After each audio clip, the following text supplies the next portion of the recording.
Mr. Ezra. How are you today? Ladies and gentlemen, the six-figure roadmap. I'm doing good, man. Happy to be here. Thanks for having me on. I love, talking to other entrepreneurs and solopreneurs and folks who are out there doing it, making it happen on the journey. I've traveled this road from literally nothing to now having, over 100 employees, and my business is bringing in 25, 30 million a year in revenue. And like I started from the bottom, now I'm here, like I've taken the journey, and I've learned a lot along the way. And so I love talking about it. Thank you for having me. Oh, I love it, man. I appreciate your time. I appreciate you being here on that journey. Do you remember making your first six figures as an entrepreneur? Oh yeah. Oh yeah, I do. The first six figures I made as an entrepreneur came on Halloween of 2007. I was the first six figures I made in my own venture. I made money for other people as a kind of, co-owner slash tech person doing their business. That's a whole other story we can talk about. But my first actual six figures from one of my ventures was Halloween '07. And I was selling mullet wigs, Afro wigs, Elvis wigs. I had the number one mullet wig shop in America back in the day. And yeah, it was a time when the landscape was a little simpler. The only visibility source that existed, for people who were playing the online game was really Google and Google AdWords ads, search traffic, where someone types in a search query, and then Google search engine optimization, where, you try to rank on Google for different queries that people type in. And then there was a bunch of different kind of ways that you could monetize that visibility. I mean, some people were selling services. Some people were doing affiliate marketing. Some people were, selling physical products. I've been an e-commerce guy since the jump. So I was drop shipping costume wigs. And this is before the drop shipping as people know about it today. People think of drop shipping as you are shipping something from another country, mostly China, to consumers mostly in America and Europe. And this was before that infrastructure existed. The only drop shipping was finding suppliers local, like American suppliers, and getting them to drop ship to other folks in America. I was selling in America because international trade really wasn't a thing online at that time. And so, yeah, so I was using search engine optimization to rank for different queries on Google and sell wigs. Oh, that's amazing. So what was your transition after that? Because now you're doing nothing even remotely close to that. Dude, I'm doing the same thing. It's the same game, man. So, how I got into that was I was playing poker for a living in New York City, and I moved to New York at 18, and I was on the underground poker scene with guys like Vinny the Limo and Bobby Franchise and Joey Two-Tone and Jimmy Bananas and all these guys. And they called me Johnny, how you doing? And that was a fun time. But, the poker game is time for money.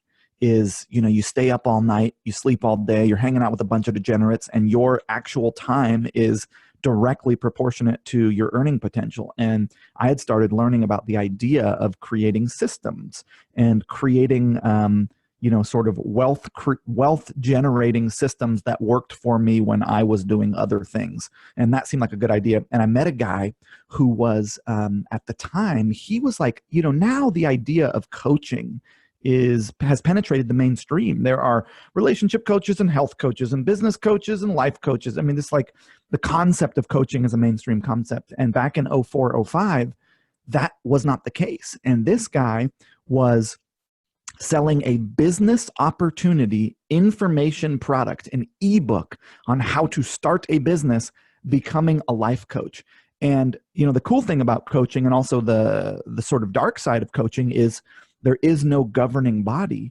So any schmo can come off the street and call themselves a coach. And that's both good and bad. And so this guy was using search engine optimization to rank on Google for things like, quit my job, how to make money. And he was saying, hey, listen, I can show you how to start your own business as a life coach. I will train you, and then I'll train you how to get clients. And he was a friend of mine. I knew him through my social circle. And I was like, dude, so let me get this straight. You're making hundreds of thousands of dollars a year, and millions in the end, off of your laptop. And I'm sitting here grinding out all night with a bunch of, a bunch of slick Italian hustlers. Like, I got to figure out what you're doing, man. So I taught him how to play poker. He taught me how to do search engine optimization. I ended up taking over his business, running that from 2005 to about 2009. And through that process, learning about search engine optimization, landing page psychology, sales webinars, the whole thing that I do today, really. But my point is that all of my businesses have always been some form of visibility source, and then some form of offer that I'm making to that visibility source, and some amount of content sandwiched in between the visibility and the offer. I mean, it is the same thing, dude. Yeah, now we have more visibility sources. We've got Instagram, we've got Facebook, which are contextual traffic, right? The big shift is, back in the day, you were limited to what people typed into Google. And there still are search traffic networks out there. Amazon is 100% search traffic, people typing in queries. Google is still 100% search traffic, people typing in queries. Pinterest is a combination between search and contextual traffic, because people go and they type in queries, but you can also target them based on context. What revolutionized the industry was contextual targeting, the ability to aggregate data points, to be able to say, hey, Facebook and Instagram, they have thousands of data points on you. They know who your friends are, what you like, what you eat, what you buy, where you live, and so you as an advertiser can say, I want to aggregate 500 data points. I want men who are 25 to 40, who live in New York City, who have a history of hair loss, who are fans of Oprah, and then you can run ads to them based on context that you have about them. And the ability, the introduction of contextual advertising, which is a lot like interruption advertising in magazines, where someone's reading a magazine and you interrupt them with an ad. It's the digital form of magazine advertising. Someone is reading the magazine of social media and you interrupt them with some piece of content you think they're going to be interested in. So the contextual targeting, the contextual advertising that Facebook really kind of pioneered is what has led to where we are in the industry today. But it's still the same thing. It's a visibility medium, and then you get someone's attention with some kind of content, and then eventually you make them some kind of an offer. And back in the day, it was they search for an Elvis wig, and then I take them over to the Elvis wig site and I offer them an Elvis wig. And now it's a little bit different, but it's kind of the same thing. Very, very interesting. So what would you say is the most practical way to start generating traffic now before you're hitting that six-figure threshold? Well, it depends on what are you selling. What are most of your people selling? Are they coaches? Are they speakers? Are they authors? Are they information publishers? Are they selling physical products? Are they doing affiliate marketing? Are they selling services? Like, what's their game? It's a wide variety of a lot of people. There's coaches, consultants, agencies. There are people looking to do drop shipping. There are people looking to do e-commerce. It's kind of a wide variety. So yeah, well, I guess let's talk about the strategy. What's the strategy based on whatever it is that you're selling to generate traffic? The game that what you have to understand is, no matter what you're doing, if you're in that you're below six figures range, you're probably just focused on trying to eat, trying to make money, trying to do whatever you can to make a dollar, you know what I mean? Just trying to get money coming in the door. And a lot of times people build their foundations for their business on sand. They focus on drop shipping from China, trying to turn and burn and just convince people to buy some crappy product, and they don't know where it's made, but it's gimmicky and it's just like they're just trying to make a sale, trying to get a dollar to come in. And the energy that you spend in the direction of just trying to make a dollar is wasted energy, because one of the things that you learn when you're in business for a long time is that the real game of business is the compounding effect of your effort. It's the idea of generating what are known as brand assets. Because what happens is you don't make money in your first year or your second year, really. The real value, the real money is made years 3, 4, 5, 6.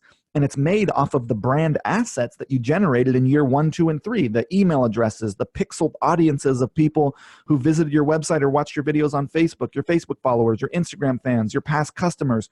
A business is... So what people get confused by, and this is very high level, so maybe I'm going over people's heads here, but let me just introduce a topic that is going to potentially change the way a lot of people approach business. So most people are thinking about how can they make money from month to month to pay their bills. And that is one strategy, is to build a cash flow business, a business that generates cash so that you can work for yourself and not for someone else, and you can have time freedom and location freedom. Most entrepreneurs became an entrepreneur, decided they wanted to be an entrepreneur because they were chasing some form of freedom. They wanted freedom of location, freedom of time, freedom to do the thing that they wanted to do rather than what someone else wanted them to do.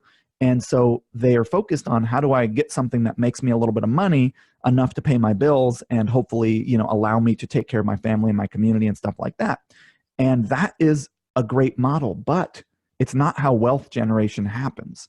True wealth is generated by the liquidation of assets or the purchasing of assets and operating/maintaining them and then liquidating them. Wealth does not come from cash flow businesses. You look at people who are truly wealthy, it's not from businesses that were cash flow positive on a monthly basis. It's from the acquisition and liquidation of assets. Now, our parents' generation understood this in the real estate model. They would buy up real estate, let it appreciate, so that's the acquisition of an asset, and then the maintenance or operation of that asset. In our case, we're talking internet businesses, so it's buy an internet business or build one and then operate it so that it grows and then sell it. I'm going to get to my main point here in a minute, but our parents' generation understood that in terms of real estate, right? All the wealth that was generated mostly from the baby boomer and Gen X generations is in the real estate market.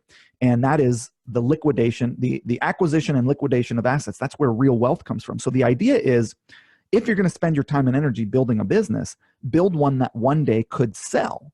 Because if it could one day sell, then now all of the effort that you're doing on a month-to-month basis, yes, you're putting money in your pocket because it's cash flow positive, but the ultimate payoff is when you liquidate that asset and get a whole bunch of capital at one time rather than a little tiny bit every month that you can then deploy into the market to purchase more assets or build more assets and so on and so forth. And that is actually the game of wealth creation. It's not just building a cash flow business. And so if you look at the fact that you're probably, I'm guessing by you, what are you, 25, 30, something like that? 24, yep. Yeah, 24, 25. Okay.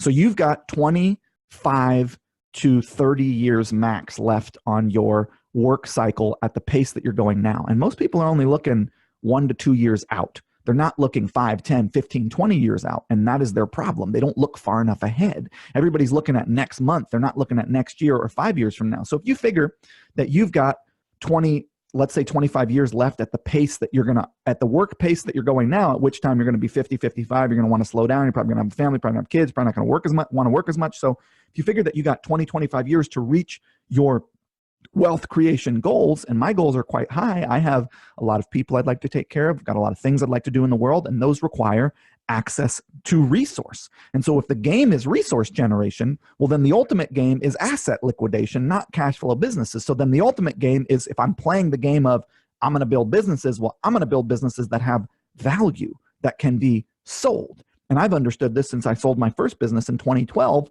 for $500,000 and was like, oh my God, I've never seen this kind of money. And also I've never had the kind of power that having all of that capital at one time affords me, which is really an interesting experience and something that you don't get until you get there.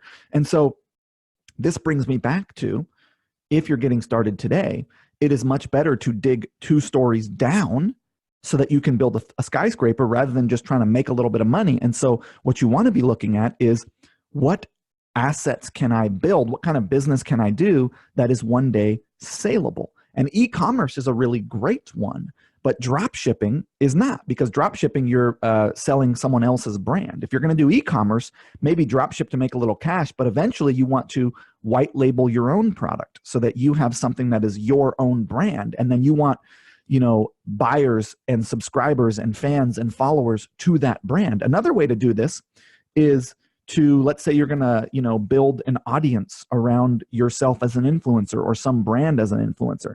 Well, that audience is inherently valuable if they're engaging with you over time. And if you're putting out content and they're following it and they're liking it and they're enjoying it, well, then you can say, hey, go buy this thing, or hey, join me at this, or hey, like, you can monetize that audience that you've kept engaged. Your podcast, 6-Figure Roadmap, is a piece of content that you put out consistently to a group of people who then consume that, get value from it, and ultimately will buy stuff from you because of that. That is brand asset value. And now the problem with an influencer business is you can't ever sell it. It's based on your own persona, in that, it's the Cam Martinez show and nobody would ever buy that from you. But I'm really into influencer businesses as cash flow generators, because it's cash flow. Like if you have a course or something that you sell in this business, the Six Figure Roadmap, you can use that cash to invest into an asset to build a business. So I love the idea of cash flow businesses, but you have to understand, if you're building an influencer business, it's not an asset. It is a cash flow business. And as long as you understand the difference between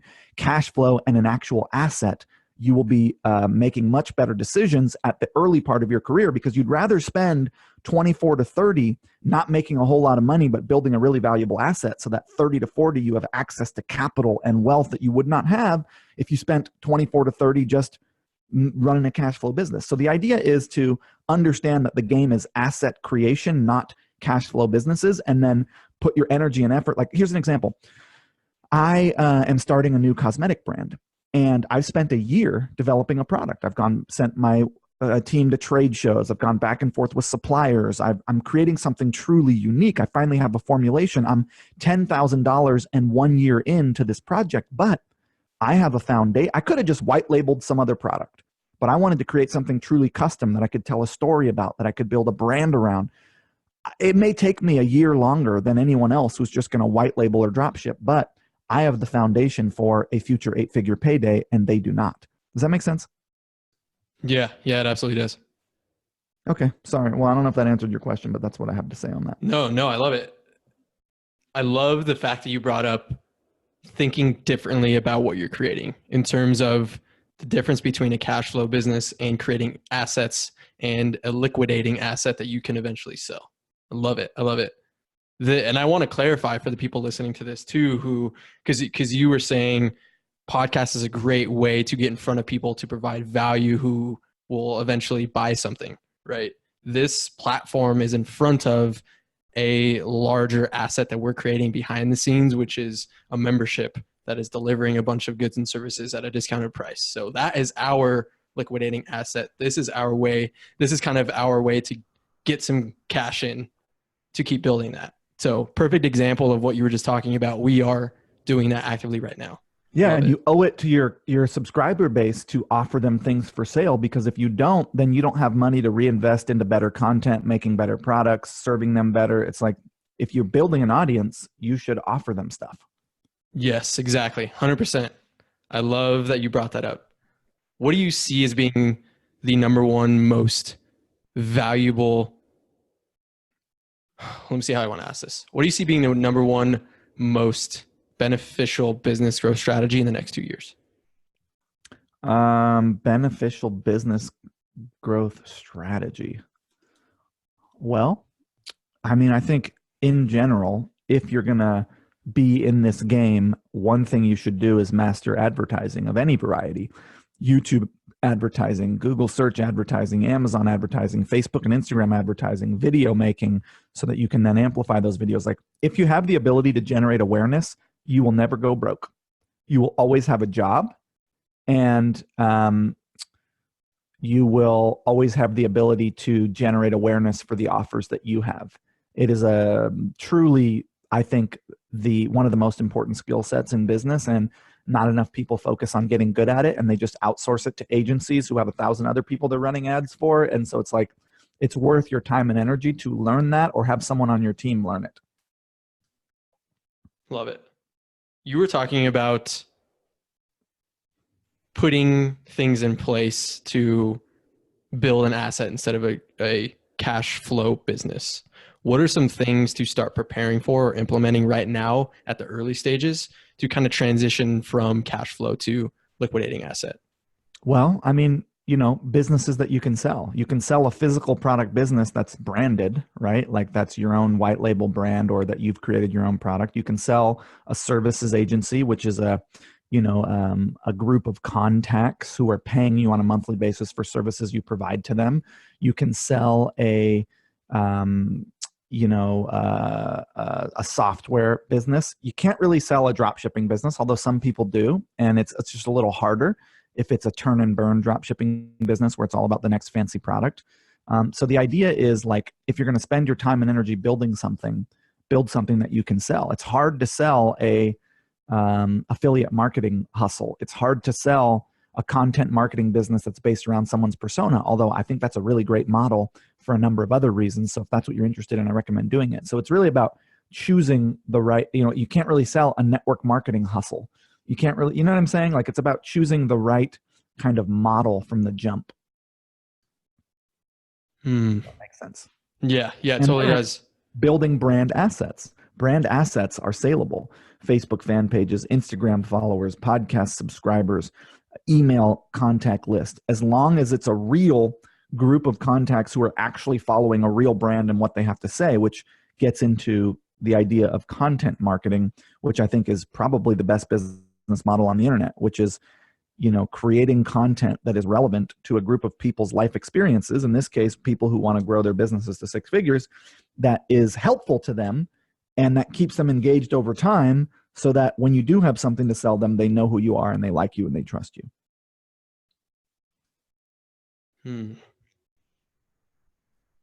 So Very content interesting. marketing, man, there's nothing better. That's what creates brand assets.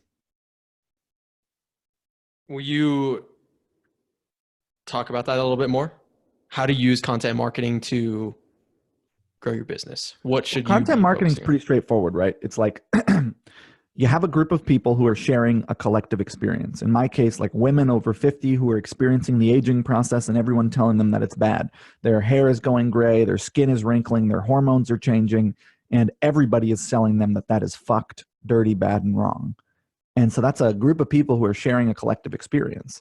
And then we create content that touches on that experience, that adds value, that talks about the conversations and problems and experiences they're having, and then ultimately introduces our product line that supports and that is interesting to that particular group of people. Same thing I do at Smart Marketer. I talk to people who have Shopify stores and e-commerce businesses about how to have those go better, and then I have products and services that they can buy. So it's like, it's a group of people, a collective experience, and content, long form audio, short form audio, long form video, short form video, articles, content that touches on that experience that I put out in front of them. I put it out on all the social networks, and then I use advertising to get it in front of them, and then they subscribe to it by consuming it. Consuming is subscription. I can track who watched my video and follow up with them. And then the people who consume, I filter out and I make offers to. That is my whole business model, and it's really a great one, and anyone can do it. Man, I think you're touching on a lot of pain points here, because a lot of people listening are in that cash flow mindset. And you have to be when you're first getting started, because you're working a job and you just want to pay your bills, and you don't understand. You're willing to, your moral compass is in a very much a gray area, because you just don't care, because you're tired and burned out, and you just want to, you don't want to be working this shitty job that you don't like, and you want to have freedom of time, and you see everyone else doing well, and you think that having more money is going to make you happier, and you just have all these, factors kind of working against you, this sort of perfect storm that, will lead you in I guess a better direction than your job potentially, but not ultimately where you want to go. What would you recommend for them to get out of that mindset? I would recommend, don't stress over it. Figure out how to enjoy your life as it is now, because if you're not having fun, good luck building a business that's any kind of valuable or good. And most people are trying to build their business and they're miserable and they're unhappy and they don't have a social life and they're not having any fun and they're not investing in their relationship and they're not taking care of their body and they're eating shitty food. And it's like, how are you going to do anything good in that state? What you have to do is figure out how to enjoy yourself now, which means invest in your social life, take care of your body, eat well, sleep well, have fun, realize and understand that having money is not going to bring you any kind of happiness. It can buy you comfort, but it's not going to buy you happiness. So if you can't figure out how to be happy now, here and now, if you cannot be happy here and now, you will not be happy there and then. You will not. And I have seen this 1,000 times over. I've seen a lot of people who are real rich and real miserable. And that will be you if you don't do the work to figure out how to enjoy your life as it is. And so that's really the secret, is figuring out how to have fun along the way and how to enjoy your life wherever you are, because it's a far, far better skill to have the ability to enjoy what you have than to have the ability to get what you want. If you get what you want, it becomes what you have. And if you can't enjoy what you have, what is the point of getting what you want?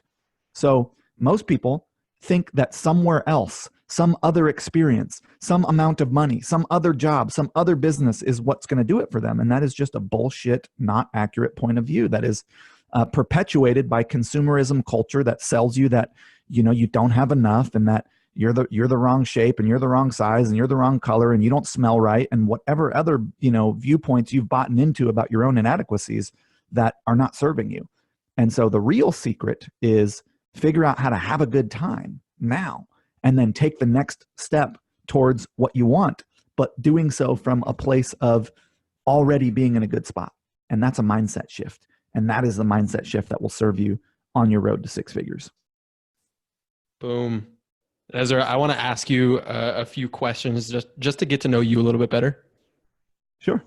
The first one is, what is one non-negotiable habit you implement every day? Well, I usually drink a double espresso every morning when I wake up, and I really enjoy that.